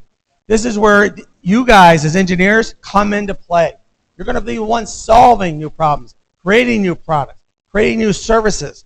That is what your training is. That's why I like working with engineers, all right? Because that's what they do. They create new things. We get to the moon, we get to Mars because engineers get us there. It doesn't happen on its own. We need people who can do that kind of work, all right? We're also talking about they will improve things. They'll make things better, faster, easier. They'll make it more user-friendly. Lots of different ways to improve things. In addition, they might find new markets for things. Maybe if they alter it, all of a sudden we find out it can be used for another customer they didn't think about. Gillette was very good with this. So everybody know Gillette razors? Yeah, they were really good at this. They would take their equipment from one place when realized the American markets didn't want it, and they'd send it out to like the Central European countries, same product, different market. And then they would invent something new, and when that outgrew, they do the same thing, and they just kept moving equipment. All right? Create new jobs. Create new products and services, you create new jobs. One of the benefits of theirs, I'm hoping you guys can walk away from this, we walk away with new businesses, and you create new jobs for people. People are always looking to work. Everybody wants to be an entrepreneur. In addition, positive impact on society. Whether you hire people, whether you create something that helps people get a better life, any of that kind of stuff. You improve society, all right? A lot of people are going to have lots of satisfaction from doing this. People like helping people. And if you can do that and you get a product or service that does that, you can gain some satisfaction that you've done something good in life, all right? Other ways to be creative. There's something called being mindless. There was a TED Talk I watched a while back. This lady psychologist says the best ideas that you will ever have in your lifetime will come from you staring out the window, doing absolutely nothing in your office, not thinking about anything. Just let your mind wander. Just kind of let it just go. And put your feet up on the desk, and when they ask what you're doing, say, I'm inventing stuff. I'm being innovative. And they're looking and go, yeah, but you look like you're looking out the window. But you aren't. Your mind sometimes needs a way to relax, to regenerate itself, take a break, shut it down, and some of your best ideas will come when your mind's not doing anything. It's just kind of watching everything. And she was very adamant about this. And so I did this one day. I sat at my office, and every once in a while, if you walk into my office, you'll see my feet are up on the desk because I have lymphedema. But the idea is, sometimes I can walk in my office and I'm not thinking of anything. What will happen is I'll get ideas on how to teach better, or I'll be thinking about, projects that I need to do, or I need to write this class better. It sounds really strange to say that. I never believed this until I tried it. I'm like, this really works. I kind of like that. So think about putting your cell phone down, not using your cell phone. Kind of leave it at home. Take a walk in the park without it. Not being hooked up. Some of the best things you can ever do is not use your cell phone. And that I can tell you from my perspective, because we didn't have cell phones when I grew up. And so we were out playing, we were being creative all the time. Cell phone kind of distracts from that, all right? How about using your hands? What if you're somebody who normally you work and you like typing a lot? But what if you said, geez, I want to make some birdhouses, or I want to create some furniture, or whatever it is. There's a show called NCIS, and the head detective there for many, many years worked on, when he was troubled with stuff, he'd go home, he builds boats in his basement. But that was his way of relaxing. That was a way of him doing something that had nothing to do with him investigating crime. All right? Take on more creative works. How about going to a museum, seeing creative works? Maybe it'll start something you didn't know about. Maybe you'll see something that you saw way back, somebody painting, you think, that's interesting. Maybe that'll help you visualize something where you say, geez, what if we did that in 3D? Or we did that in virtual reality? Is there a way to do that? So, going to see creative works may start something in a creative process you didn't realize would help you solve a problem. All right? Let's see what else they have under there. Oh yeah, read a book you never thought about or in a different genre that you're not used to. I'm terrible in this. I tend to read business. My wife is more well-read than I am. I'm not good about reading books that are not in my area of expertise. That's just, I don't have an interest in doing that. Probably should. Might help. All right, what else I got? Meditate. Very often, meditation is a good way not only to relieve stress, but a way for you maybe see something. Maybe you're working on something you just don't have an answer to. Maybe you're frustrated because you've been working on something you just can't seem to find an answer to. Try a little meditation at your desk, a little slow breathing. Slow your mind down, calm it down, and let your mind work stuff out. And by doing that, you may give your mind a chance to work through something you couldn't do. It turns out, by the way, this idea of taking a shower or a bath, the guy who created the nuclear bombs that we all know about that we dropped, guess where he did his best work? In a bathtub, taking a bath. He did almost all of the solving of the nuclear bombs we dropped in a bath. He worked out stuff that you wouldn't even see. Why? Because it was quiet, nobody else was around, and he could just think. And he would sit for hours inside a bathtub, and he would just think about, because he was trying to solve something that had never been, never before. And his biggest problem when he created the nuclear weapons was, how do you get something to implode versus explode? And he was trying to figure out how to get something, because the idea of if you ever watch a nuclear weapon, it goes down and then out and comes back up. And he was having the toughest time trying to figure out, well, how do I do this? How do I surround the material? And how do I make sure it doesn't explode before it needs to hit, its target? So those are the kind of stuff he was working on, and he did his best thinking taking a bath. So sometimes take a shower. Take something that's relaxing. Sleep. I'm a big one for this one. If you're having trouble working on something, trying to solve something, and you are frustrated that you can't do it, let it go. Go take a nap. Go work. Let your mind work. Because when you're sleeping, your mind's playing. It will work through stuff for you. All right. So if you're working on you're working on a problem in class, and you're like, I'm just not getting it. Sleep on it. Try it try it tomorrow. You may have a solution in the morning you didn't have before. All right. So I'm a big one for sleeping on it. When I'm frustrated, I just sleep on things. Things do get solved in maybe a day or two. All right. Keep a notebook. We're talking about writing in a journal. I've told both two different students to keep a journal. Never know when you might need those ideas later on. Very possible. All right. Collect and preserve ideas. You may not be able to solve it now, but 10 years from now, things have come along. Maybe you have a solution at that point. Or maybe your business is growing to a point where now you can implement that idea you couldn't do before. All right, so here's what we're going to do. In the tables, all right, we'll probably do this. Will be the last thing we'll do before we take a break. All right, we call this the lint candy. So after the who done it, you'll see this neat little table. That's it. Let me see that. No, just leave it. So it looks like this. Got a box on there called the lint candy exercise. All right. Now, just so you know, let me give you a little background. All right. So I took some pictures. Lint candy mainly does chocolates, and they do something called truffles. Chocolates inside of chocolates. Really good stuff. I like the taste of lint chocolate. All right. They are a little expensive, but they taste really good. All right. And I am a chocolate connoisseur, so I've tried chocolate here too as well. All right. This is their main line. So they have candy bars. The stuff in here is truffles, and then they got gift boxes. That's what they mainly do. All right. But let me give you a little background on the candy market. All right. And I'll tell you what you're supposed to do. So if you look at the breakdown in 2024 for different types of candy, turns out gum and mints turns out to be almost 29% of the market for candy or sweets, followed by the biggest one, chewy candy. Not chocolate, chewy candy turns out to be the largest part of the sweets market. All right. Then you get into seasonal candy and novelty. As lint, by the way, shows up in these last two categories. So while they have a very thriving business around the world, they show up in the last two categories, the smaller categories. All right. Turns out also, if you look at where do they get sold most of the time, they get sold a lot of it in convenience stores and grocery stores where they sell most of it. Turns out about 65% of candy sold in the United States, for example, is sold in grocery stores where people are. Convenience stores and grocery stores. That's where they sell most of it. Okay? And you'll understand why I'm putting this up there. All right, turns out right now, the largest producer of candy by revenue or by market share, generally by revenue, turns out is Mars Incorporated. So Mars is our biggest candy producer, followed by Hershey's. Now, I love Hershey's. I've had Mars bars. I've had M&Ms, things like that. That's not Hershey's. M&M's is actually Mars, all right? But notice Mondelez or Nestle's, and I would have thought Nestle's would have been way up there. Not so much. And I like Nestle's. I've had Nestle's. They're in Switzerland. They're huge in Switzerland. All right. But again, low on the list when it comes to market share. All right. So here's the job. We're going to use this market opportunity grid.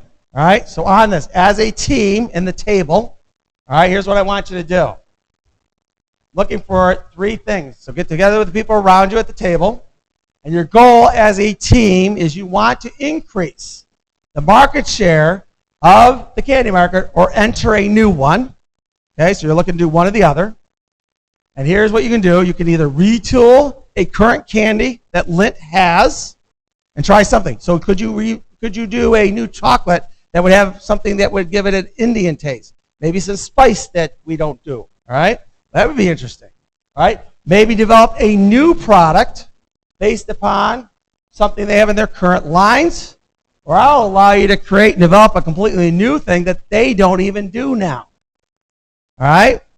So think about either a new product, you're going to take one of their old ones and make it different, or you're going to do something completely out of the ordinary. All right? So here's what I want you to do. 3 things that you have to give me for this exercise. 1, tell me what your product name is. So you have to name your product.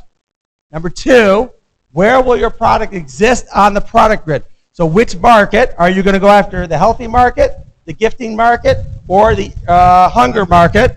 And who will you sell this to? Who is your customer? The children, the teens, the adults, or the elderly? And it does not mean that you can't do like teens and children.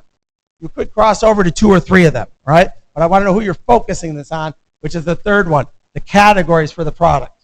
All right? Everybody got the idea what we're doing? That's what you're doing. Name of the product, put it on the grid. Which category are you going after? So are you going after something healthy? Are you going after something that is gifting or something that deals with hunger? And who is your audience? All right? So those are the 3 things you have to do on your grid. So talk amongst you and decide what type of product, give it a name. It does not necessarily have to be chocolate. All right? Because right now Lindt doesn't do chocolate, or that's all they do. But here's the question. Should they be doing something else other than chocolate in order to expand their business? Hershey's does. Hershey's done some stuff that I didn't think so. Hershey now owns drinks that I didn't know about. They've done hard candy. That wasn't part of their thing. Hershey's was known for chocolate, but they've even expanded what they do. They've expanded their candy line. They realize they can't just survive on chocolate. So here's the question. Should Lindt be doing something other than chocolate? So this is your chance for you to try some new things. Take about the next 10 or 15, 20 minutes, and then I'm going to come around and try to find out what you got. All right? So work on this.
Okay, so I want to just try to wrap this up before we have lunch because I have 2 exercises I want to do when we get back along the same lines, all right? So, what you got? What candy do we have that might be good for Lint to take on? Got about 10 minutes. I want to hear what ideas you have. What do you got that'd be interesting for them to do?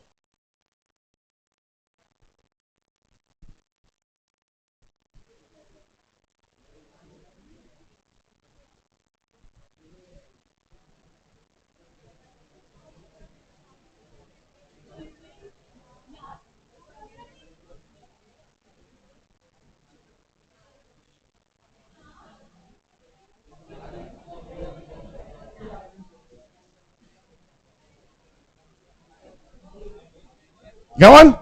Here, tell me what you got. Pick one.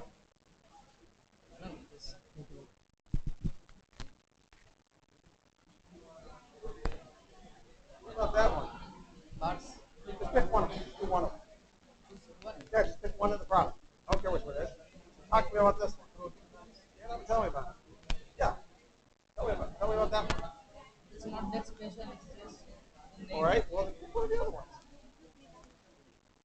Okay.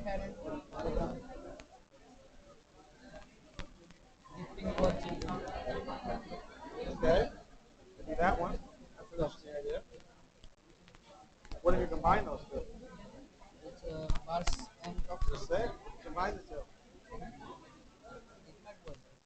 So tell us, what do you got? Dan, tell me. I think this is best. All right, we'll do that one. Let's hear about it. Yeah. Just tell me the name of the candy. What type of candy it is. And who you're going after. And that's all right in the grid. What name do you got? What's the name of your candy? So the candy's name is Sham. I can whistle a lot louder, by the way. All right, so go ahead. So the candy's name is Sham Bars. It will be a yes. Okay. The intended customers will be the teens and also the adults, because we are providing both health options tastier ones. And which of the you're going after which of the categories? Both teens, adults, for the hunger ones. For the hunger. Perfect. Yeah. All right, that's good. What else we got? Who else has got a product that would work? I like that. That'll work. You got one? Perfect. So, tell me about yours. My name of the product will be Pro Candies. It will be separately endorsed brands with high calories and protein candies. It will be good for children, teens, adults and elderly in category of health as well as gifting and hunger with low cost. Perfect. That'll work. I like that. Anybody else got one? So far I got 2 good ones. Who else has got one? Yes, please. Sir, the name of our chocolate is Cocoa Harmony. As the name suggests, it will be a social message for people to promote harmony. We'll have a good taglines and promotion lines to promote our product, the chocolate product, and we'll have a good packaging to make it a gifting product also. Yes, and it will contain some almonds and other dry fruits to make it healthy for it to have it to elderly people also. Yes, from children to elderly people will target all of the and gifting. It will be great gifting products because of its packaging. So that'll work. I like that. So far, I'm liking sort of here. Anybody else? Anybody else got one they want to share? Yes. Anybody else? Oh. So our product name is Shahi Tukda, which will be sweet, which will cater the sweet market, which will be have fusion of the dry fruits within the chocolate, which will have the not the preservative sugar but the crystalline form of sugar, that will be the brown sugar, and it will cater all the 3 markets, that will be healthy, gifting and hunger, and the customer will be children, teens, adults. And we'll have attractive packaging as well on that.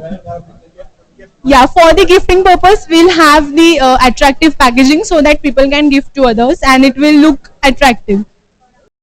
Okay. for hunger as well. We'll have something that will cater the hunger category customers. Yeah, so that is what. Anybody else? Time we are. Just checking to make sure what time we got. Anybody else?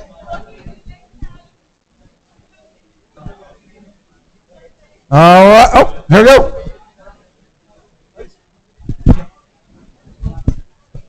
I don't have a brand name, but still a chocolate, a chocolate mixed with Indian bar, which is called chikki, which is made of jaggery and peanuts. So we can mix chocolate with it, and it can be used for that hunger segment for children and teens.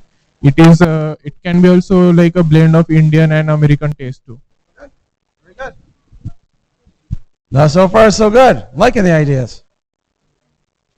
Anybody else? Yes. Please.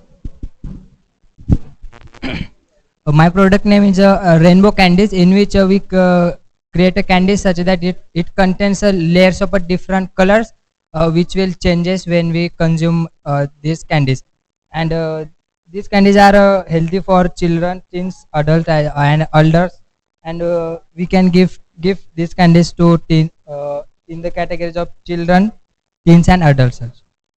Very good. Like this. Anybody else? So far, so good.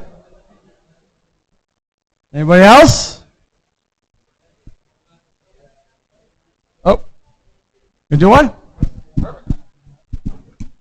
Sir, our toffee name is Choco Ice. We will be targeting gifting category for children to elder people. It can be gifted to everyone.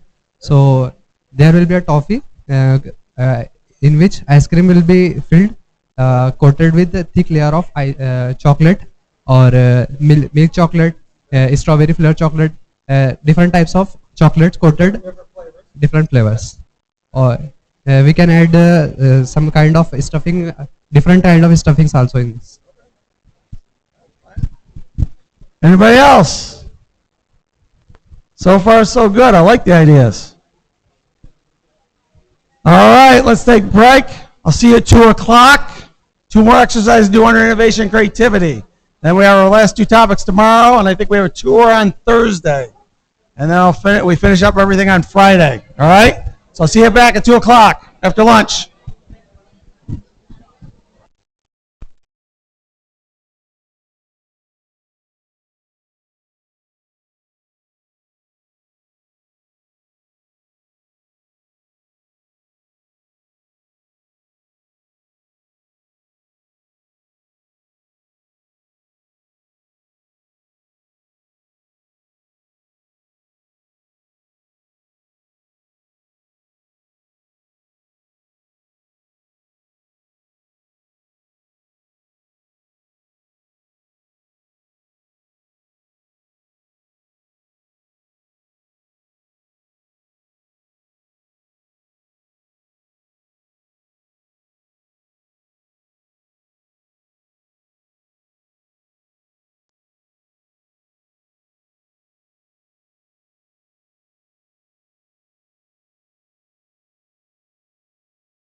All right, let's see what you got.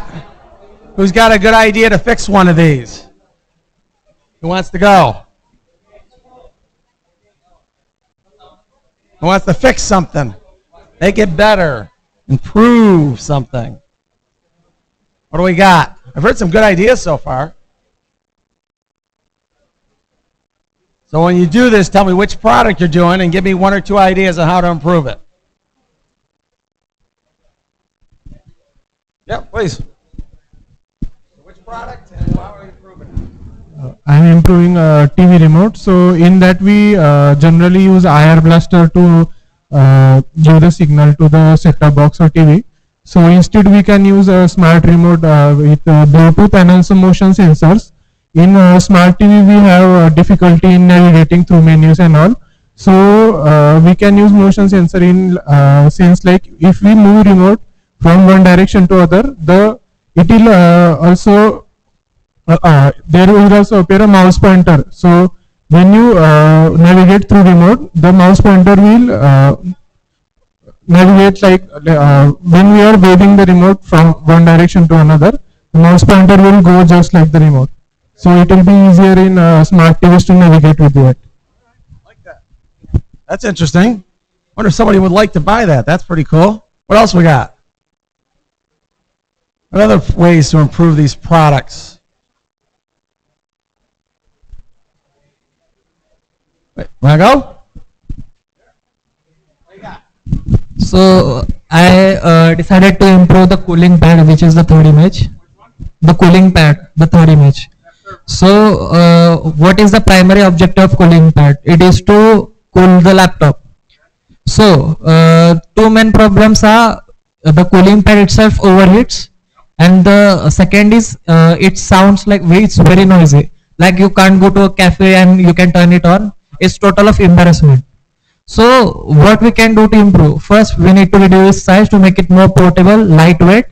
Second, we need to redesign its fans and also decrease their size so that we can make it comfortable and make it work. And also add a liquid cooling system so that whenever the air is intake and the ducts, also we need to improve the size of ducts. So the air should be intake in such a way that it passes through the liquid cooling system, it cools, and the hot air coming from the laptop itself will also be cooled and then it will be removed out. So in that case, we can also add some RGB lighting, make it colorful, like customization choices, like the way it suits your decor, the working table, or the color of the laptop, whatever it is. And also add some moonlights or the fairy lights, what we say, and or complementary RGB lights. And also we can add some stands, laptop stand. So why don't we make it a dual use? And also a small display to measure the temperature. And also we can integrate it with the IoT or something smart so that it can work based on the what task you are performing on the laptop. Suppose you are creating a presentation, so you don't generate that much heat. So it only drains energy. So its working will reduce its working and work more efficiently. And if you playing games, then it will increase its power consumption. That way. So far, so good. Like that idea? So far, so good. Anybody else? Who else got another one? So far, we've done the TV remote, done the laptop, third one, got a laptop rest. So far, so good. What else? Anything else we got to improve?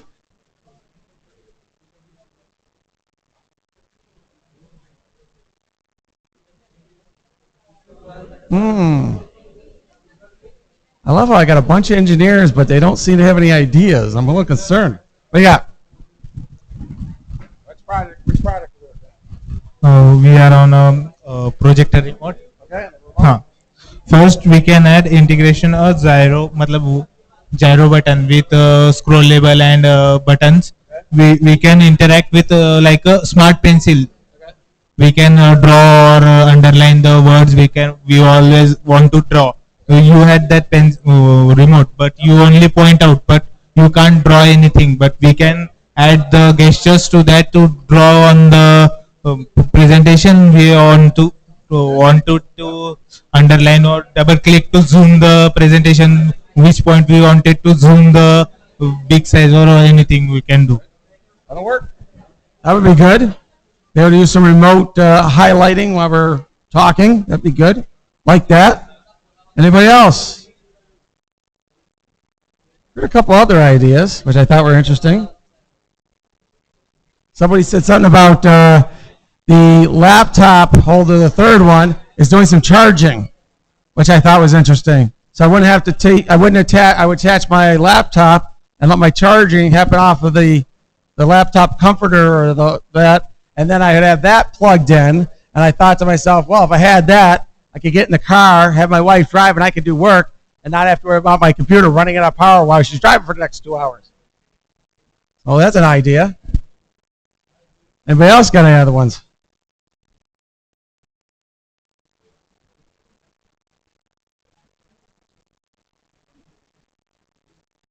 All right. Here's the last one.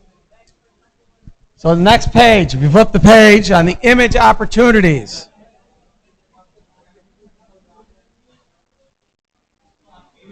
All right. What's that? So this is almost really talking about new products or services. I'm going to show you 4 images. You're to pick one of those images and give me a product or service that you think you could offer to that group. All right? One image. You'll see 4 of them. Pick one. And give me a new product or service that you think you could offer that would help that situation. All right? So, again, same rules as before. A series of 4 images. You're going to select one. And you're going to think about identifying 3 interesting entrepreneurial ventures that could impact that scene, or products or services. I'll take any one of the 3. All right? So, well, here's what I want you to think. I want you to think about what company would you do, what pain or problem you are solving, and what is the impact on your chosen product. So think about the type of product, what is the chosen thing you're trying, pain or problem you're fixing, and what's the impact of that. All right? These are the 4 images. So weddings is in the far left. The second one, the military, and particularly the Army. If you want to talk about Air Force and Marines, I'm willing to accept that, or the Navy. Far left, emergency rooms or hospitals. And the 4th one, airlines. So pick one of the images and think about a product. How's your product fix that problem? And tell me what the impact on that is. It going to speed up time? Going to save people time? Is it going to make their life easier? But think about the problem you're going to solve. What's the impact? All right? Give about 15, 20 minutes. Pick one of the images, only one.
All right. Let's see what you guys got.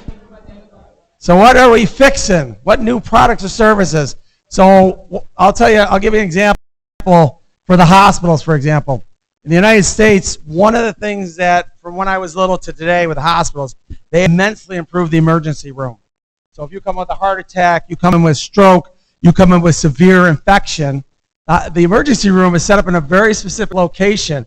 And a lot of times when I'm in a hospital, I'll start asking questions about their operations. I want to know why it's set up that way. Well, it turns out if you end up in an emergency room, the doctors and the nurses are in the center of the room.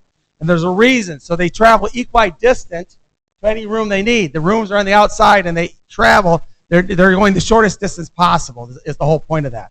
And if you come in, they don't take your name down and do all this. They give you a thing they put on your wrist.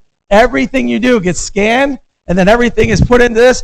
If they get blood work gets these tags, and they know it's associated with you in the hospital. They don't have to track this anymore. It's there. If they do blood work, if they take your temperature, all this stuff is they just scan you, take your temperature, they immediately get to your record. So when a doctor shows up and says, well, how is Professor Scalzo doing? They go, he can read it. He doesn't have to ask the nurse. He can actually read it.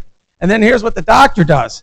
Doctor comes in. He doesn't take notes anymore. He talks into the emergencies management system and puts his notes verbally into the thing. He doesn't write anymore. He just either types them in or he talks to it, and it drops all his notes in.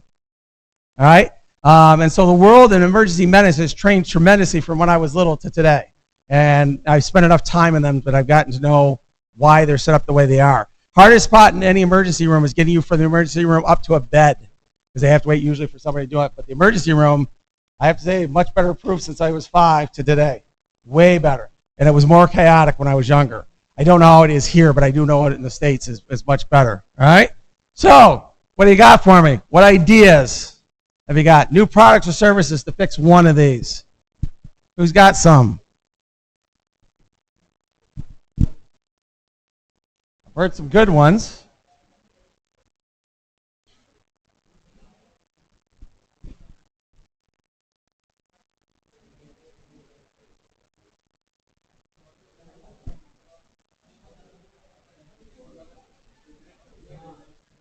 We're doing what do we have? 3 o'clock? All right. Yes. Perfect. All right. Which one are we fixing, and what do you got? Military. What's up? Military. Military. What do you got for the military? Remote surgical pods with sterile environment. These pods can be deployed on the battlefield, which also will be equipped with required medication, suitable blood types, and anesthetics, through which a trained surgeon could perform complex surgeries from their hospital or comfort zone. Okay. A little more on the robotics side, huh? Yeah. Second one is humanoid robotic soldiers. No real soldiers need to die anymore. Replays are now possible in reality. No need to feed them zero emotions. All right. Find that. And the last one is ionized weapons. What's that? Ionized ray weapons. What do you got? No need to carry heavy ammunitions when you can burn down your enemies in blink of an eye. Much like sci-fi movies, this gun will emit highly ionized radiations which will be powered by batteries on soldiers' back. Close down. They're in trouble listening. Keep going. Shall I repeat it? No, that's good. I got an idea. Okay. I love how you have 2 really nice things and then one way to destroy somebody. We need a backup. Yeah, well, again, I think it's all good stuff. I mean, this is, again, a lot of what you're talking about, saving people. And, Yep. and as much as we're really good at blowing stuff up, we've gotten better at saving people, but the military is there to do one thing. It's there to fight. That's the name of the game. And, I'm hoping we don't go to war. I don't like going to war. So, yeah, again, the military has improved many times over the years since Vietnam, and even from the 1990s, we made very good strides in making sure less soldiers die on the battlefield. So, we've gotten better in a lot of areas, but we still are really good at blowing stuff up and destroying stuff. We just gotten really good at it. So, yeah, but they're good. Those are good. What else? Got anything else? Any other good ideas? Yes, please. Actually, recently I got my sister married. So at that time I faced a problem. In India especially, we have a hype for posting on Instagram. We need some content, we need some stories and videos na. So I didn't get that much because I was busy. So I need a person that will hire, no, we will provide a person that will be hired by an event manager or a photographer that will create the content of all the guests, create the videos, that he will be good at video editing, shooting. These skills should be there in him. He'll be hired, and we can like further. There is a scope in it, future scope in it. In India, especially, we have a hype for it, for content, for creating a content in weddings. Videos. Yes, videos. Yes, Yes. Yes. That will be more interactive with that. Yes. And nowadays, photographers are all behind the groom and the bride only, na. So for the guests, this is the service. Okay, buy into that. I like that. What else we got? Anybody else? Anybody else got an idea? Here, please. So our group has proposed a plan. The major problem in wedding is wedding itself. So so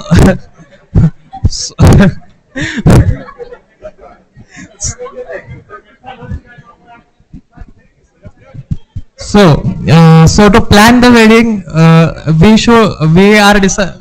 we are deciding to create a community, so which will help you to derive the cost estimations of the wedding. Like we are not planning, but we are just a tentative plan, creating a tentative plan. Like we have various website to plan a trip, like estimate cost, and that's how we are going to create ecosystem or a community where first we have to input our budget. So according to budget, it will list the properties. Like if you want to do a destination wedding, suppose a budget of 5 lakhs. So what kind of destinations are available? 5 lakhs, including the services like the decor, the catering services, the photography. And if you want to customize the package itself, like we are giving you estimate customizations. So if you want to finalize that customization, we can also provide you with the experts. Like we will add a higher section, like as she said, like posting contents. The photographers or the wedding planners can be posting the photos and contents on the, so like Instagram reels, a short videos. So if you like that short videos, you can contact them. They will arrange. Then the team will arrange everything. I was thinking as you were talking, imagine how AI is going to change that. So I want to do a destination wedding. I use AI to go in and tell it I need these things. And then it actually goes in and calls these places and say, I need to reserve this at this time, this at this time. I need food sent here at this time. I mean, AI I can see definitely helping in that area. That idea of kind of helping arrange the wedding, especially if it's destination and you may not be as clear about what you need there as you do at home. So yeah, definitely working. Anything else? I know, it's the end of the day. All right, we got which one are we working on? Sir, we can develop an AI-based robot Which of the four are we working on? for airports. Airports, okay. So we can develop an AI-based robot system which will assist, which will basically scan your boarding pass. Okay. So it will assist you throughout your journey from check-in to boarding your flight. So it can give you suggestions based on your flight timing about. I can whistle a lot louder, by the way, too. Thank you. So it will assist you with according to your flight time. Suppose your flight is 1 hour late, so it will assist you what you should do in 1 hour. Shopping in the airport area, then you can go to restaurant, spa etc. There are options available on the airport. Actually, I have seen this concept on internet somewhere. All right, so we've got 2 topics basically left. So tomorrow which is your next page, is we're going to work on business models tomorrow. So individually, you're going to have to be working on a business that you really want to do. And this is going to allow you, we're going to work on it in sections, and you're going to be able to see your business in its entirety, kind of one picture, all right? That's the morning. The afternoon, we're going to work on business plans and financing, all right? And then Thursday, we have a tour. And then Friday, I think we have to do a pitch competition. We'll be off of the information we have here. And then you get your certificates in the afternoon, I believe. So we will be working on that, all right? So I will see you tomorrow morning, bright and early, 9:45. Do not forget. And we will start talking about business models, all right? All right, see you tomorrow. Thank you. There you go.